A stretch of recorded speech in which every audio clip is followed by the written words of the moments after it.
Canada's broken, and Canada's broken because we're stupid. Okay, Canada's broken because we're stupid. Question? Who cares?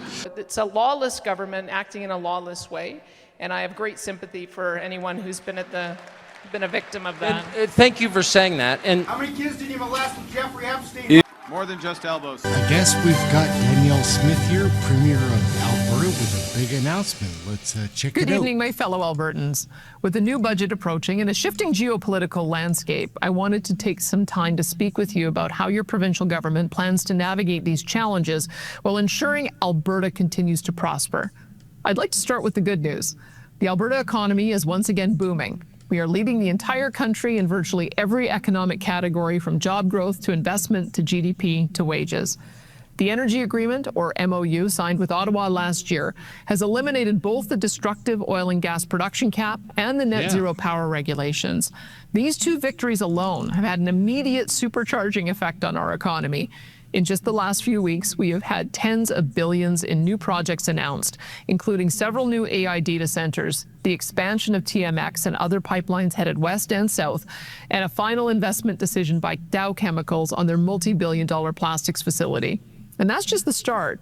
In the coming year, we expect tens of billions in data center and power generation announcements, oil production facility expansions, and approval from the federal government for a 1 million barrel a day pipeline to our west coast bound for Asian markets.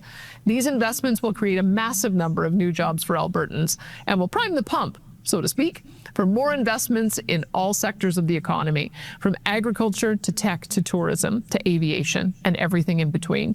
It's an exciting time for our province. However, we have a very serious growth and budget challenge that must be addressed. In the year I became Premier, the price of oil averaged $90 a barrel US. These strong oil prices saw our budget enjoy royalty revenue of over $25 billion and a surplus of around $12 billion, which we used to build up the Heritage Fund and pay down provincial debt. Since that time, however, the price of oil has fallen by over $30 a barrel to around $60. Each $1 drop in the price of oil means roughly $750 million less in oil royalties for the province. The result? What had been a $12 billion surplus in 2023 at $90 oil has turned into a large budget deficit at $60 oil. This is not the first crash in oil prices our province has faced, nor will it be the last. What is unique about the current oil price crash versus others in the past is that our economy today is more diversified, resilient, and still growing despite the drop in oil price. To put it bluntly, people across the country and around the world continue to want to move to our province in very large numbers to pursue job opportunities and prosperity. In the past, Canada's responsible immigration policies, such as those under Prime Minister Stephen Harper, constrained international immigration to manageable levels in Alberta so that our province could keep up with the growth of our economy and population.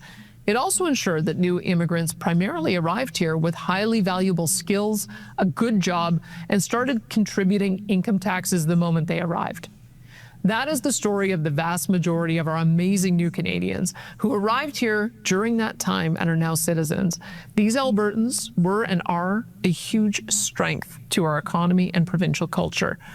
And then came Justin Trudeau's disastrous open border immigration policies, which have caused an unprecedented strain on our healthcare, education, and other social programs. In just the last 5 years of Trudeau's tenure, Alberta grew by almost 600,000 people to more than 5 million, all while Ottawa throttled our most important job-creating industries and prioritized immigration away from economic migrants and instead focused on international students, temporary workers, and asylum seekers. Adding 600,000 people in 5 years is like adding half the city of Calgary or Edmonton in 5 years. Although sustainable immigration has always been an important part of our provincial growth model, throwing the doors wide open to anyone and everyone across the globe has flooded our classrooms, emergency rooms, and social support systems with far too many people, far too quickly. As just one example, our student population has skyrocketed by more than 80,000 students in just the last 4 years, and more than 140,000 students now having English as their additional language. Is it any wonder that our teachers and students are struggling so much with classroom complexity and crowding?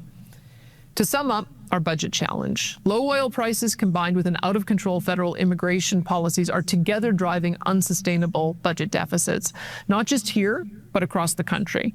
That's the problem. So what's the solution? Today, I want to share with you a three-part strategy to address this budget challenge without resorting to deep and disruptive cuts to core social services.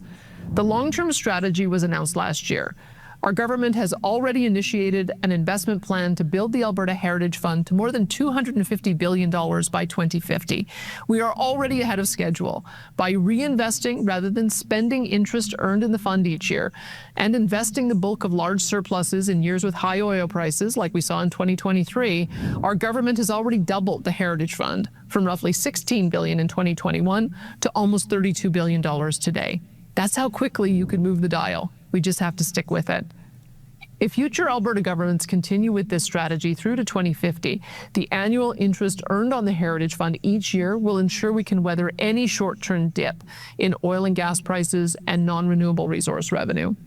When we reach this goal, Alberta will be forever free from its over-reliance on oil and gas revenues. We need to stay the course. In addition to our long-term strategy, our government also has a medium-term strategy to double Alberta's oil and gas production and exports to more than 8 million barrels a day by 2035. Doing so will allow us to secure higher resource revenues for our budget, even when energy prices are lower like they are today.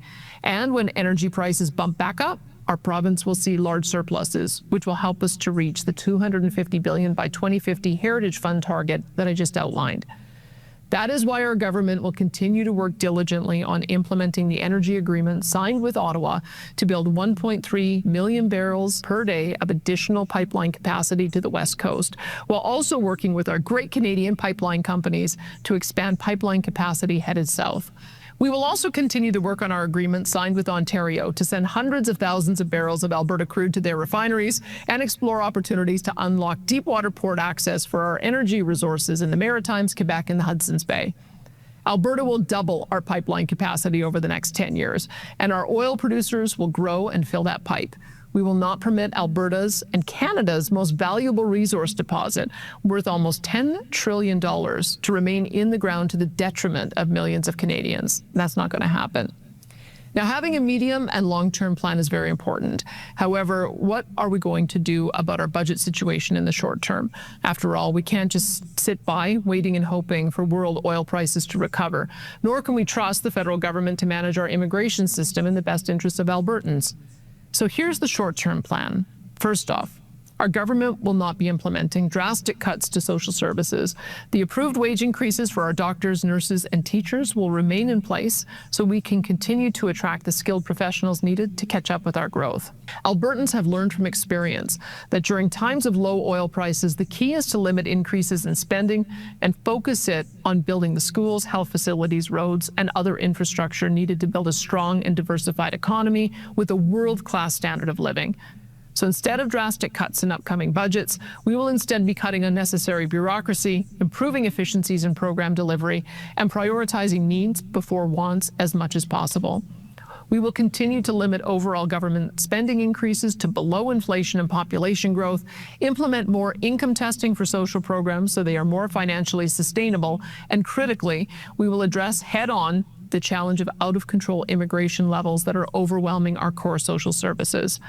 The changes we need to make to immigration are a significant departure from the status quo, and therefore I am seeking a referendum mandate from Albertans to implement them. On October 19th, 2026, we will hold a provincial referendum primarily focused on how Albertans want our government to deal with the issue of immigration, as well as steps we can take as a province to strengthen our constitutional and fiscal position within a united Canada.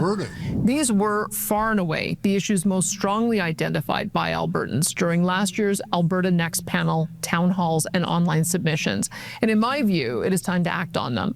The fact is, Alberta taxpayers can no longer be asked to continue to subsidize the entire country through equalization and federal transfers, permit the federal government to flood our borders with new arrivals, and then give free access to our most generous in the country social programs to anyone who moves here. This is not only grossly unfair to Alberta taxpayers, but also financially crippling and undercuts the quality of our healthcare, education, and other social services.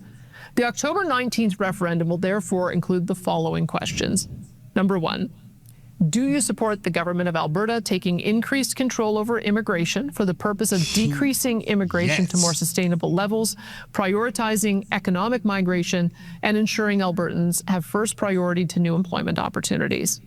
Number 2, do you support the government of Alberta introducing a law mandating only Canadian citizens, permanent residents, and individuals with an Alberta-approved immigration status will be eligible for provincially funded programs, such as health, education, and other social services?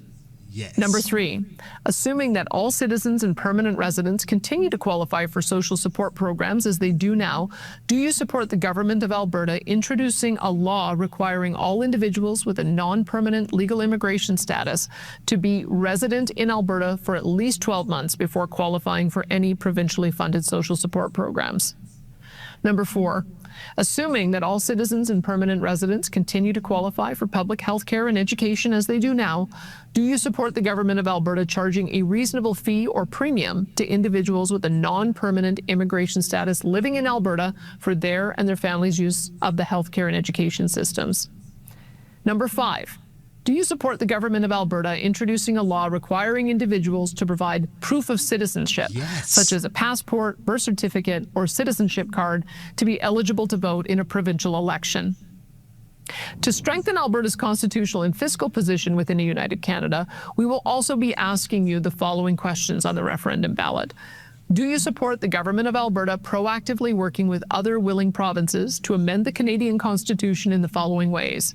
A, have provincial governments and not the federal government select the justices appointed to provincial King's Bench and appeals courts. B, abolish the unelected federal Senate.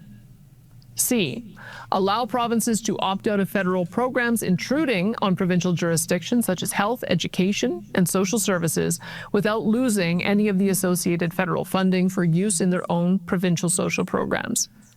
D, better protect provincial rights from federal interference by giving a province's laws dealing with provincial or shared constitutional areas of jurisdiction priority over federal laws when in conflict with one another. I look forward to the debate on these critically important ideas and to receive your decision on the questions outlined so that our government can get to work on implementing an immigration policy that puts the needs of Albertans first, as well as constitutional reforms needed to make Alberta stronger and more sovereign within a united Canada. In closing, I want you to know how confident I am in the judgment of Albertans on these and other delicate issues. Although there are some politicians and commentators that fear direct democracy, such as referendums, I do not. I trust the judgment of Albertans. I know that as a province, we will thoughtfully ponder, debate, and ultimately come to a wise decision on these questions that will benefit our families and our fellow Albertans for generations, just as we've always done. May our beautiful province forever remain strong and free. Thank you and good night.